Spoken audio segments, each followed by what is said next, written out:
നമസ്കാരം. ഓരോ രാജ്യത്തും ഓരോ കുറ്റകൃത്യങ്ങൾക്ക് ഓരോ രീതിയിലുള്ള ശിക്ഷകളാണ്. ചില സ്ഥലങ്ങളിൽ വധശിക്ഷ വരെ. അത്തരത്തിൽ വധശിക്ഷ നടപ്പാക്കുന്ന ലോകത്തിലെ ചില രാജ്യങ്ങളെ പരിചയപ്പെടാം. യു എസിൽ ഓരോ വർഷവും വലിയ രീതിയിൽ വധശിക്ഷ നടപ്പാക്കുന്നുണ്ട്.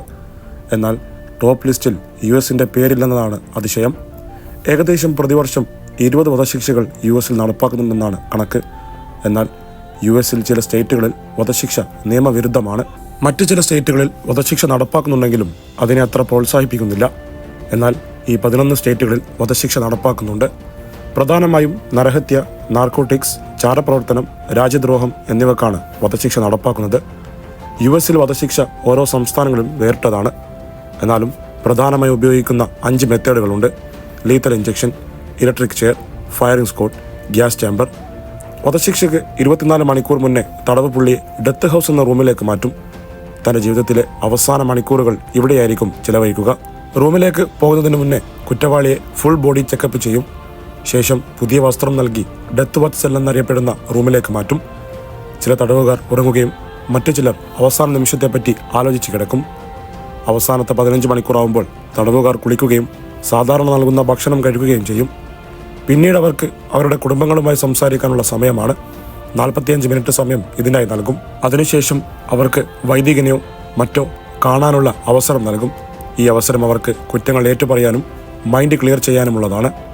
പിന്നീട് കുറ്റവാളിക്ക് അവരുടെ ജീവിതത്തിൽ അവസാന സൂര്യാസ്തമം കാണാനുള്ള അവസരമാണ്. ശേഷം കുറ്റവർക്കായി അവസാന കത്ത് എഴുതാനുള്ള അവസരമാണ്. അത് അതത് അഡ്രസ്സിലേക്ക് അയക്കുകയും ചെയ്യും. പിന്നീട് അവർക്ക് അവസാന ഭക്ഷണമാണ്. $30 ഇഷ്ടമുള്ള ഭക്ഷണം കഴിക്കാം. ഇനി കുറ്റവാളിയെ ഇലക്ട്രിക് ചെയറിലാണ് വധശിക്ഷ നടപ്പാക്കുന്നതെങ്കിൽ അവരുടെ മുടി ആദ്യമേ മുറിച്ച് കളയും. ഇത് ചെയ്യുന്നത് തീ പിടിക്കാതിരിക്കാൻ വേണ്ടിയാണ്. പിന്നെ അവരുടെ ജീവിതത്തിലെ അവസാന നിമിഷങ്ങളാണ്. കുളിയും ലഘുഭക്ഷണവും ഉണ്ടാവും. അവസാനം 3 മണിക്കൂറാവുമ്പോൾ കുറ്റവാളിയുടെ അടുത്ത കുടുംബവും കൂട്ടുകാരും എത്തിച്ചേരും. പിന്നെ അവസാന 1 മണിക്കൂറാവുമ്പോൾ 5 പ്രിസൺ ഗാർഡിൻ്റെ സാന്നിധ്യത്തിൽ കുറ്റവാളിയെ ഡെത്ത് ചേംബറിലേക്ക് കൊണ്ടുവരും. അവസാന 12 മിനിറ്റ് ആകുമ്പോഴേക്കും കുറ്റവാളിയെ 1 വേ എന്നറിയപ്പെടുന്ന റൂമിലേക്ക് മാറ്റും. ഇവിടെയായിരിക്കും കുറ്റവാളിയുടെ അടുത്ത ബന്ധുക്കളും കൂട്ടുകാരും ഉണ്ടാവുക. ഈ റൂമിൻ്റെ പ്രത്യേകത അകത്തുനിന്ന് പുറത്തേക്ക് കാണാൻ കഴിയില്ല എന്നാണ്. അതായത് കുറ്റവാളിക്ക് അവരുടെ കുടുംബാംഗങ്ങളും കൂട്ടുകാരും പുറത്തുനിന്ന് കാണുന്നുണ്ടെന്ന് മനസ്സിലാകില്ല. അവസാനം കുറ്റവാളിയുടെ വധശിക്ഷ നടപ്പാക്കുകയാണ് ചെയ്യുക. അമേരിക്കയിൽ നിലവിൽ 2500-ലധികം കുറ്റവാളികൾ വധശിക്ഷയ്ക്ക് വിധിച്ച് ജയിലിൽ കഴിയുന്നുണ്ട്. ഇനി ഇതിൽ നിന്നും തികച്ചും വ്യത്യസ്ത രീതിയിലാണ് സൗദി അറേബ്യയിലെ വധശിക്ഷ നടപ്പാക്കുന്നത്. സൗദി അറേബ്യയിൽ വർഷത്തിൽ ഏകദേശം 185 വധശിക്ഷകൾ നടപ്പാക്കുന്നുണ്ട് എന്നാണ് കണക്കുകൾ. സൗദി അറേബ്യയിൽ ചെറിയ കുറ്റകൃത്യങ്ങൾക്ക് പോലും വധശിക്ഷ നടപ്പാക്കാറുണ്ട്. ഇതിൽ മോഷണം, ചാരപ്രവൃത്തി, രാജ്യദ്രോഹം, നാർക്കോട്ടിക്സ് എന്നിവയാണ്. ഭാര്യ ഭർത്താവിനെയോ ഭർത്താവ് ഭാര്യയെ വഞ്ചിക്കുകയോ ഒരേ ലിംഗത്തിലുള്ള ആളുകൾ ബന്ധത്തിലാവുകയോ മന്ത്രവാദം ചെയ്യുകയോ ചെയ്താൽ വരെ വധശിക്ഷ നടപ്പാക്കാറുണ്ട്. സൗദി അറേബ്യയിൽ 3 തരം വധശിക്ഷകളാണ് ഉള്ളത്.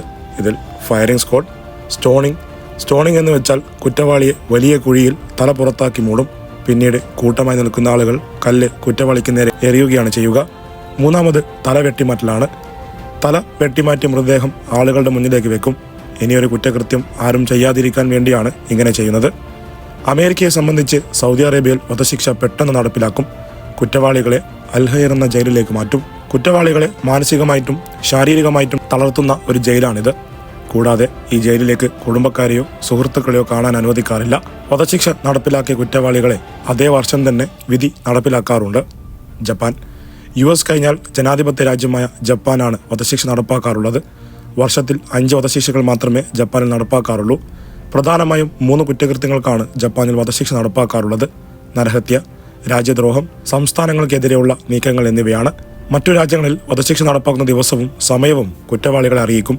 എന്നാൽ ജപ്പാനിൽ വധശിക്ഷ നടപ്പാക്കുന്നതിൻ്റെ 2 മണിക്കൂർ മുന്നേ മാത്രമേ കുറ്റവാളികൾ അറിയുകയുള്ളൂ. അതുകൊണ്ട് തന്നെ ഭൂമിയിൽ എത്ര വർഷം ബാക്കിയുണ്ടെന്ന് പോലും പ്രവചിക്കാൻ കഴിയില്ല. വധശിക്ഷ നടപ്പാക്കിയതിന് ശേഷം മാത്രമേ കുറ്റവാളികളുടെ ബന്ധുക്കൾ പോലും അറിയുകയുള്ളൂ. അതായത് അവസാനമായി ഒരു യാത്ര പറയാൻ പോലും അവസരം കിട്ടില്ല. കുറ്റവാളികളെ ഏറ്റവും അച്ചടക്കമുള്ള ജയിലിലേക്കാണ് മാറ്റുക. ഇത് ലോകത്തിൽ തന്നെ ഏറ്റവും നരഹത്യമായ ജയിലാണെന്നാണ് അറിയപ്പെടുന്നത്. ഇവിടെ കുറ്റവാളികൾ എപ്പോഴും താഴോട്ട് നോക്കി മാത്രമേ നടക്കാവൂ. മാത്രമല്ല ദിവസവും 13 മണിക്കൂറിന് മുകളിൽ പണിയെടുക്കുകയും വേണം. ചൈന. ഏറ്റവും ഭയാനകമായ വധശിക്ഷ നടപ്പാക്കുന്നത് ചൈനയിലാണ്. ഓരോ വർഷവും 1000-ലധികം വധശിക്ഷ നടപ്പാക്കുന്നു. ചൈനയിൽ പലവിധ കുറ്റകൃത്യങ്ങൾക്കും വധശിക്ഷ നടപ്പാക്കാറുണ്ട്. പ്രധാനമായും കലാപം, ബോംബിംഗ്, ഫ്ലഡിംഗ് എന്നിവയാണ്. ചൈനയിൽ നിങ്ങൾ പണക്കാരനോ പാവപ്പെട്ടവനോ എന്ന കണക്കില്ല, എല്ലാവർക്കും ഒരുപോലെ തന്നെയാണ് വധശിക്ഷ വിധിക്കാറുള്ളത്. 2022 രാഷ്ട്രീയക്കാരൻ ഫോങ് ഹ എന്ന വ്യക്തിയെ 17 മില്യൺ കൈക്കൂലി വാങ്ങിയതിന് വധശിക്ഷ വിധിച്ചിരുന്നു. ഇത്തരം കുറ്റകൃത്യങ്ങൾക്ക് ലീത്തൽ ഇഞ്ചക്ഷൻ, ഫയറിംഗ് സ്ക്വാഡ് എന്ന വധശിക്ഷകളാണ് നടത്തുക. ഇത്തരം കുറ്റവാളികളെ അതികഠിനമായ ജയിലിലേക്ക് മാറ്റും. അവിടെ വധശിക്ഷ നടപ്പാക്കുന്നവരെ കഠിനമായ ജോലികൾ ചെയ്യുകയും വേണം. ഈ വീഡിയോ നിങ്ങൾക്ക് ഇഷ്ടപ്പെട്ടാൽ ലൈക്ക് ചെയ്യുക, ഷെയർ ചെയ്യുക, സബ്സ്ക്രൈബ് ചെയ്യുക. മറ്റൊരു വീഡിയോയുമായി വീണ്ടും വരാം. നന്ദി.